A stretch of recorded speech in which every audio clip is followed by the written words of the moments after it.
Hey guys, it's Danny. Now, a couple weeks ago, I shared a grocery haul from Trader Joe's. And the one ingredient that you guys seemed to get the most excited about was the Black Bean Rotini Pasta. As a matter of fact, several of you, lots of you, asked me if I could use this pasta in a recipe. So today I am going to show you 3 clean and delicious ways to use the Trader Joe's Black Bean Rotini Pasta. I'm gonna be making a Greek-style black bean pasta salad. Then we'll be doing a Thai black bean pasta salad with edamame. And finally, a super simple, kid-friendly weeknight black bean pasta with peas and Parmesan cheese.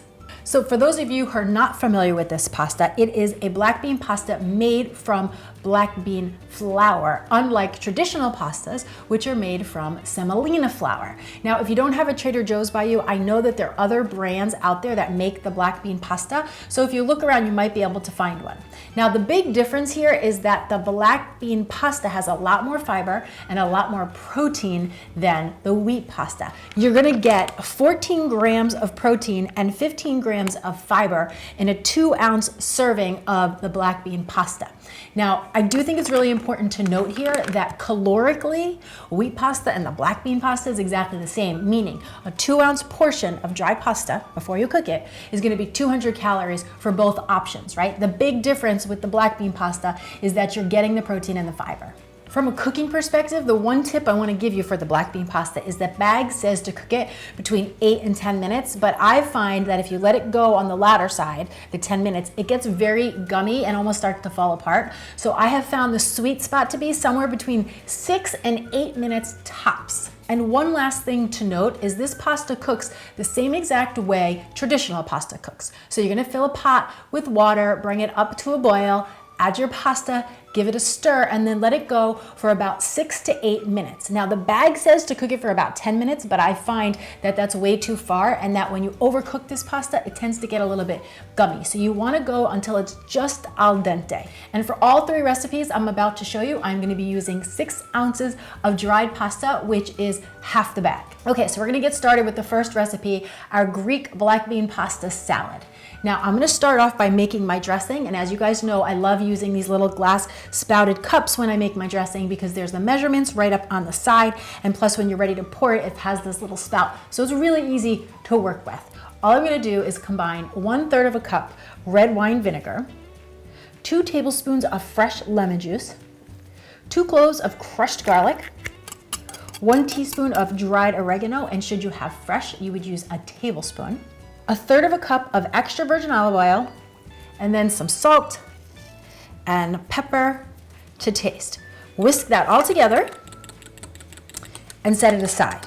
Now in my bowl here, I have 6 ounces of the cooked black bean pasta that I drained and let cool for just a couple minutes, and now I'm gonna add my veggies. All we're adding is 1/3 of a cup of thinly sliced red onions, 1 cup of halved cherry tomatoes, 1 chopped up yellow pepper, 1/3 of a cup of black Kalamata olives that I've sliced in half, and then 2 ounces of crumbled feta cheese. And I like to buy the feta in the block and then crumble it myself because it always has more flavor and better texture than the pre-crumbled feta cheeses. Now I'm gonna gently drizzle the dressing all over the pasta and the veggies and toss this all together. Now you could make this and serve it as a side dish if you were outside grilling, or if you wanted to treat it as a nice light lunch, and you wouldn't even have to worry about adding extra protein because the protein is already in our pasta. Next up, our Thai black bean pasta salad with edamame. Again, I'm going to start with my salad dressing. Now, a few weeks ago, I showed you guys that Thai kale salad. This dressing is very similar to the dressing I used in that recipe.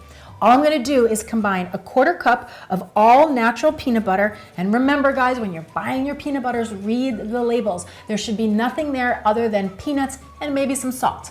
1 clove of crushed garlic, a teaspoon of grated ginger, a tablespoon of soy sauce, a tablespoon of honey, 2 tablespoons of fresh lime juice, and then about 3 tablespoons of hot water to thin this out. And I just like to whisk it. I like it to be thin enough to pour, but still thick enough to coat the back of a spoon, just like this.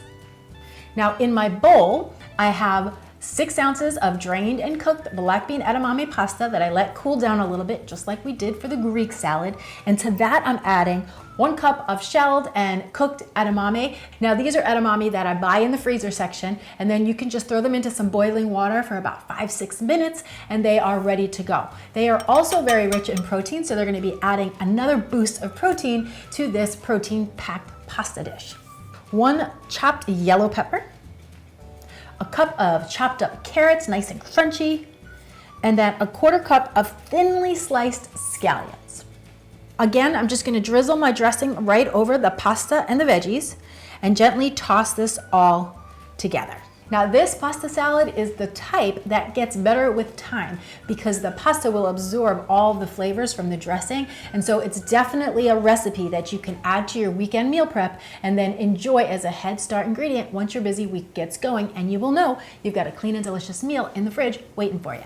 And our third and final recipe is the black bean pasta with peas and Parmesan. This one is super kid friendly. Of all of the different recipes I've made with the black bean pasta, this is the one that my children absolutely love the most, and it comes together in no time. So for this dish, I've got 1 cup of frozen peas at the bottom of a colander.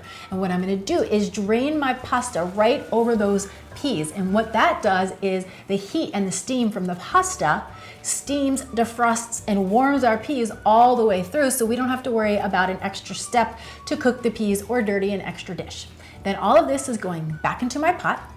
I'm gonna drizzle it with a tablespoon of extra virgin olive oil, season with some salt, pepper, and then a few tablespoons of Parmesan cheese. You could do anywhere between 2 and 4 tablespoons depending on how cheesy you like your pasta. And FYI, if this is not for a child and it is for an adult, it's also absolutely delicious with a fat pinch of red pepper flakes. So there you guys have it. 3 super simple, clean and delicious recipes for your black bean rotini pasta from Trader Joe's or from wherever you're buying your black bean pasta. And now I want to hear from you. Have you tried working with this pasta yet? If so, what recipe have you come up with? Share it down in the comments below. And if you're excited to try one of my 3 recipes, which one do you think you will try first? Come on down below and let me know. And then when you make it, snap a picture and tag me on Instagram, on Facebook, on Snapchat, say hi on Snapchat, using Clean and Delicious and or Danny Spees. Now, if you guys want to print any of these recipes, you can do that at cleananddelicious.com. And I thank you so much for watching. If you haven't subscribed already, let's do that. And I will see you back here soon with some more clean and deliciousness. Cheers. Microphone check, microphone check out, 1, 2, check out. Kid-friendly weeknight, booyakasha. Not adding any protein because you got all the protein in your pasta. So for this recipe, I have 1 cup of frozen peas hanging out in the bottom of my colander. And as my pasta is done cooking, I'm just gonna strain them in the colander right over the peas. And the heat and the steam from the pasta is going to defrost and warm our peas through, so we don't have to worry about an extra step cooking or defrosting our peas and dirtying an extra dish. It's because you got all the protein in your pasta.